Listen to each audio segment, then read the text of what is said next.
नमस्कार. लोकसत्ता लाईव्हमध्ये आपलं स्वागत. दुसऱ्या कसोटीला सुरुवात होणार आहे. भारत आणि श्रीलंके दरम्यानच्या कोलंबोमध्ये हा सामना रंगणार आहे. पहिल्या म्हणजे गॉल टेस्टमध्ये भारताने मोठा विजय मिळवला श्रीलंकेवरती. अतिशय सोपा विजय म्हणावा लागेल.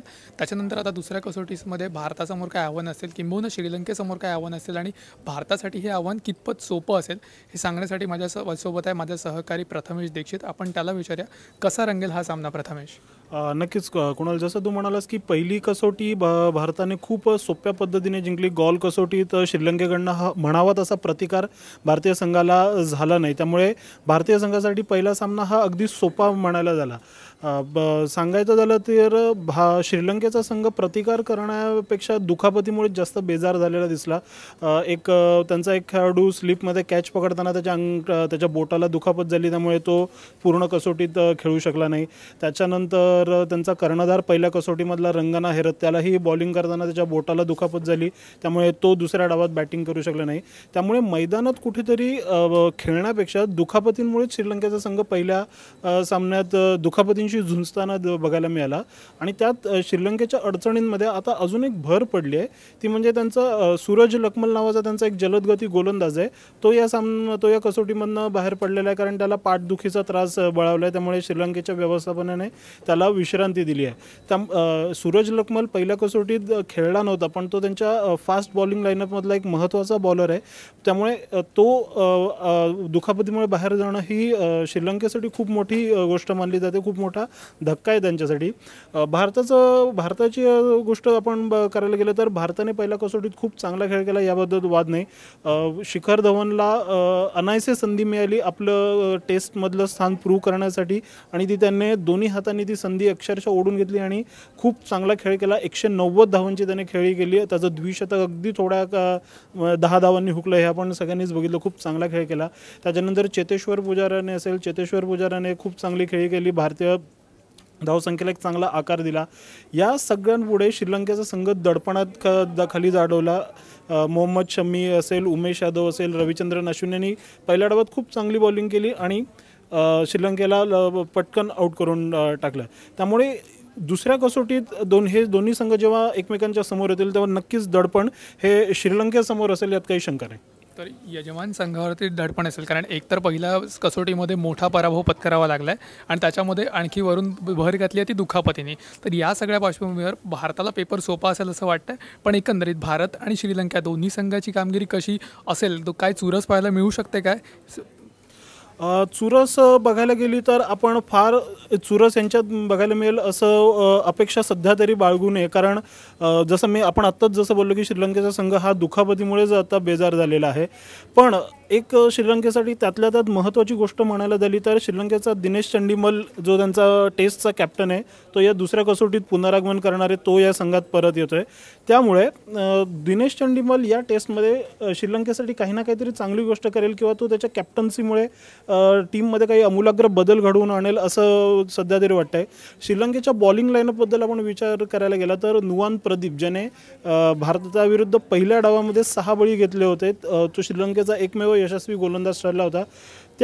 त्याच्याकडनंही या कसोटीत अशाच काही चांगल्या कामगिरीची शक्यता आहे.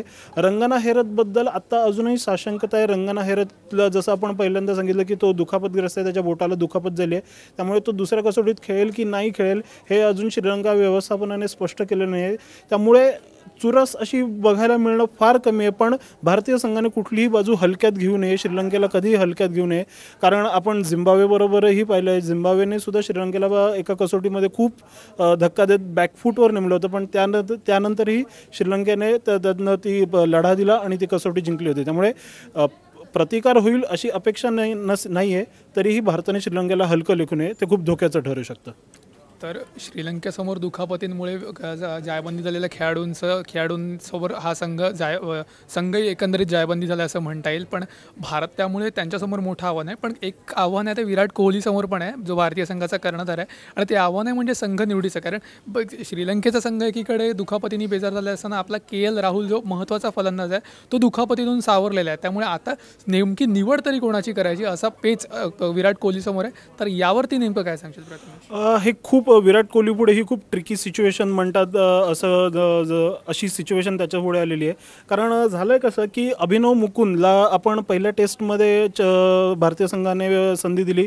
पहिल्या डावामध्ये तो काही फारशी चांगली कामगिरी केली नाही त्याने, त्यामुळे साहजिक त्याच्यावर टीका झाली. मात्र दुसऱ्या डावामध्ये त्याने चांगली खेळली, तो 90 धावांची खेळी केली.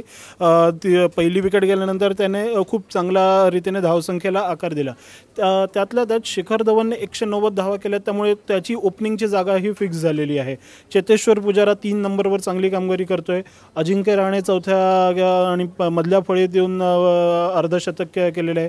विराट कोहलीने दुसऱ्या डावात सेंचुरी केलेली आहे. त्यामुळे आता सध्या तरी असं वाटतं की KL राहुल हा भारताचा भरवशाचा ओपनर आहे. ती ओपनिंग ही त्याची हक्काची जागा आहे. त्यामुळे KL राहुल संघात पुनरागमन करेलच. त्यामुळे सध्या तरी असं वाटतं की अभिनव मुकुंदला आपली जागा KL राहुलसाठी सोडावी लागते. त्यामुळे ही कोहलीसाठी खरंच खूप कठीण काम असणार आहे. पण क्रिकेटचा खेळ म्हटल्यावर कोणाला तरी आपली जागा ही रिकामी करावीच लागते एका खेळाडूसाठी, हे आलंच. तर ही होती भारतीय फलंदाजीची स्ट्रेंथ आपल्याला म्हणता येईल. ही बेंच स्ट्रेंथ पण तितकीच मजबूत आहे. त्याच्यानंतर भारतीय गोलंदाजी म्हणजे आपण म्हणतो की 20 विकेट काढणं प्रतिस्पर्धा हे खरंच एक मोठं आव्हान असतं आणि ते भारतीय गोलंदाजांनी अगदी लिहिलेल्या पेललं होतं पहिल्या कसोटीमध्ये. दुसऱ्या कसोटीमध्ये भारतीय गोलंदाजीची कामगिरी नेमकी कशी होईल? भारतीय गोलंदाजीसाठी सगळ्यात एक चांगली बाब म्हणायला गेलं तर नुकतीच ICCने जागतिक क्रमवारी जाहीर केलेली आहे कसोटीमधली. याच्यामध्ये रवींद्र जाडेजा आणि रविचंद्रन अश्विन ही फिरकीचं जी जोडी आहे त्यांनी टॉपची पोझिशन आपल्यासाठी क्लेम केलेली आहे. रवींद्र जाडेजा 1 नंबरवर आहे, तर रविचंद्रन अश्विन 2 नंबरवर आहे. भारतीय गोलंदाजीसाठी सगळ्यात चांगली गोष्ट म्हणजे की महत्त्वाच्या क्षणी आपले बॉलर्स हे संघाला ब्रेकथ्रू मिळवून देतात. मग तो कधी मोहम्मद शामी असेल किंवा उमेश यादव असेल किंवा स्पिनरपैकी दोन्ही कुठले गोलंदाज असेल, हे महत्त्वाच्या क्षणी विकेट मिळवून देतात. भलेही पहिल्या गॉल कसोटीमधलं आपण पिच बघायला गेलं तर हे फलंदाजीसाठी अनुकूल पिच होतं. फलंदाजांना त्यांच्यावर चांगल्या धावा करता येत होत्या. मात्र अशा पिचवर सुद्धा रवींद्र जाडेजा म्हणा किंवा रविचंद्रन अश्विननी खूप चांगले बॉल टाकले, स्पिन केले, काही बॉल वळवले. त्यामुळे श्रीलंकन गोलंदाजांना स्पिनर त्यांची गोलंदाजी करताना खूप अडचणीचा सामना करावा लागला. या व्यतिरिक्त उमेश यादव म्हणा किंवा मोहम्मद शमी म्हणा, दोघांच्याही बॉलिंगमध्ये खूप बाउन्स होता. काहींची यॉर्कर लेंथवर ज्यांनी जी बॉलिंग टाकली, खूप छान गोलंदाजी केली. त्यामुळे भारतीय संघाला गोलंदाजीमध्ये तरी सध्या कुठलंही टेन्शन नाही असं म्हटलं तरी वावगं ठरणार नाही. तर ही होती सिच्युएशन आहे की भारत आणि श्रीलंकेच्या संघात जायबंदी खेळाडू झालेले, श्रीलंकेचे अनेक खेळाडू जायबंदी झाले आहेत. भारतीय संघ फुल फॉर्मात आहे आणि या दृष्टीने श्रीलंकेसमोर मोठं आणि तगडं आव्हान असणार आहे की भारतीय संघाला रोखायचं तरी कसं. तर या पार्श्वभूमीवर आता नेमकं भारतीय संघ या सामन्यामध्ये कशी कामगिरी करतो या टेस्टमध्ये. बाकी श्रीलंकेची खरं तर टेस्ट लागणार आहे असं म्हणायला हरकत नाही, श्रीलंकेची कसोटी लागणार आहे. तर या सामन्यात नेमकं काय होतं याकडे आपलं लक्ष राहण्यात आहे. या सामन्याचे अपडेट्सही आम्ही तुम्हाला देत राहू. पाहत राहा लोकसत्ता लाईव्ह.